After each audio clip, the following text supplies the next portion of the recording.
Hi, my name is John, and this is Jane, and we're just having conversations with the people here in the neighborhood. We're hoping to talk to youth between the ages of 15 and 25. Is there anyone that age living here? Oh, there is? Oh, great. Could we talk to him for a moment? Okay, thank you. Hi, my name is William. What's your name? Todd. Hey, Todd. Uh, Sorry, my name is John, and this is Jane. And good to meet you, Todd. We're just here in the neighborhood having conversations with youth about starting a process in the neighborhood, to make the neighborhood better.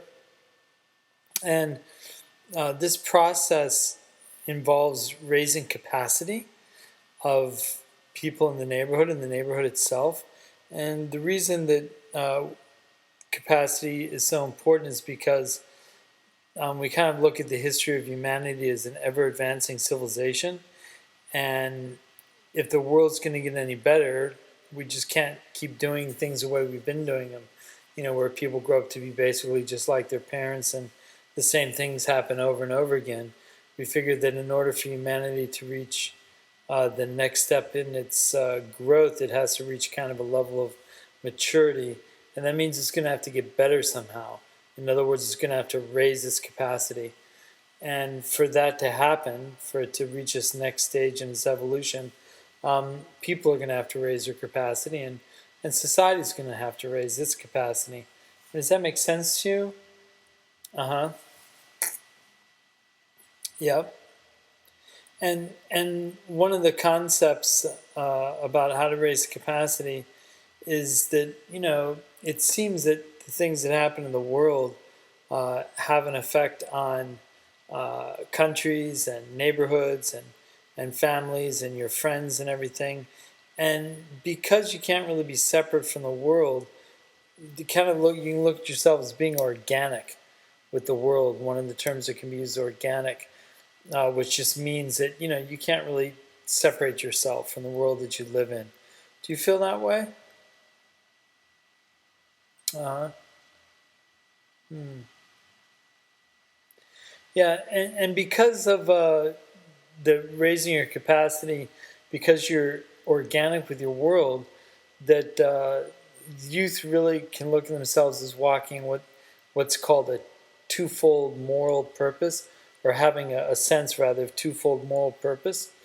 And one of these folds is trying to raise your own capacity, and the second fold can be looked at as raising the capacity of society or where you live, like just your neighborhood. So, in other words, these two are linked. You can't raise your own capacity without raising the capacity of society or the neighborhood you live in, and you can't raise the neighborhood society without raising your own capacity. Can you see how these are kind of linked and how you kind of can't have one without the other? Mm-hmm. Yeah, exactly.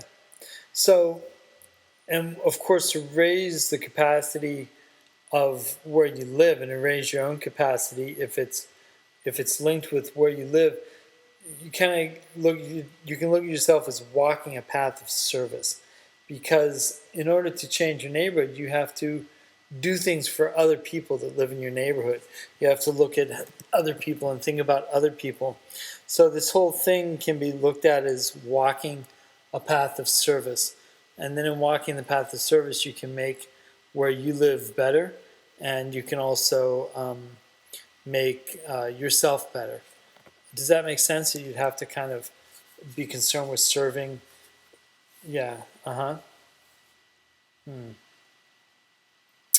And and one thing that is actually being discovered is that for for youth are kind of discovering that the best way for them to walk a path of service and to fulfill their twofold moral purpose and raise their capacity and the capacity in the neighborhood is actually working with a certain age group of kids from 12 to 14 years old.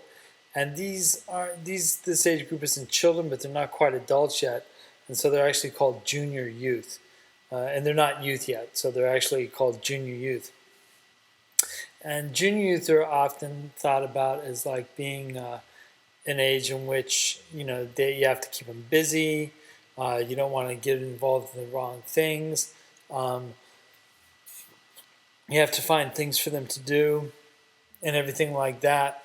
But they don't really possess any particular usefulness. Do you remember when you were that age? I mean, do you remember? Uh huh. Yeah. Yeah. Exactly. And but junior youth, actually, what the youth are finding out is that this age group actually is the key to saving the world. Really, I mean, it's the key to raising capacity of where you live and also raising your own capacity, because uh, this age group, these junior youth, have a lot of very special powers, special abilities. One thing is they like to naturally form groups. So it's very easy to bring them together and to form a group of them because they have a natural tendency to do this. The other thing is they have a real keen sense of justice, right? So like you might remember like when you're a kid, when you get that age, your parents ask you to do something like when you were a child, you just do it. But when you get to be 12, 13, you start asking why, and things don't seem fair. And you start looking around you and you see, you know, how adults in society can be kind of hypocritical. In fact, parents even say things like, do as I say, not as I do, kind of thing, to answer that because youth have a keen sense that, they're being told to do stuff that they don't see adults doing and everything. Do you remember kind of that age? And yeah, yeah. Well, what it's been found is that natural ability of youth, you can also get a group of, or junior youth rather, you can get a group of junior youth together in a neighborhood, and you can actually ask them to look at the neighborhood and see uh, how they could serve the neighborhood. What does the neighborhood need? And then if you ask them, you can identify a bunch of stuff, and then you could ask them to pick whichever one they think is the most important. And then you could ask them like, okay, so how would you do that? And they can actually figure out how to do it. And then if you say, okay, well, let's do it, they'll actually do it. If they have someone to kind of bring their ideas to life, they'll actually try to do them. And so this makes youth actually very, very valuable in this process of capacity building, because adults are kind of set in their ways, and children, they only want to play. But junior youth is a perfect age because they're just being formed. They're not children, they're not adults yet. They're very moldable. And so if you work with them to raise their capacity at this age, you can really have significant results that are going to last for the rest of their life.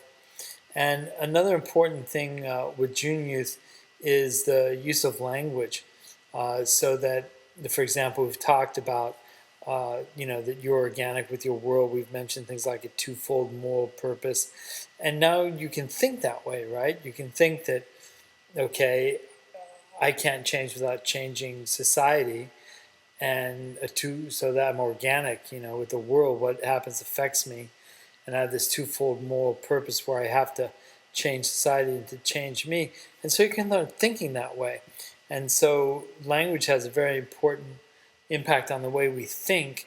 And so language is very important with junior youth to help them think about the powers that influence them. These powers at work in society that are both integrative, helping to build capacity, and disintegrative, which basically involves lowering of capacity. And also, junior youth feel that there's things wrong that they'd like to address in their neighborhood, but they don't know how to express that. They don't know how to say what is it they'd like to change or how they like to help their neighborhood. So language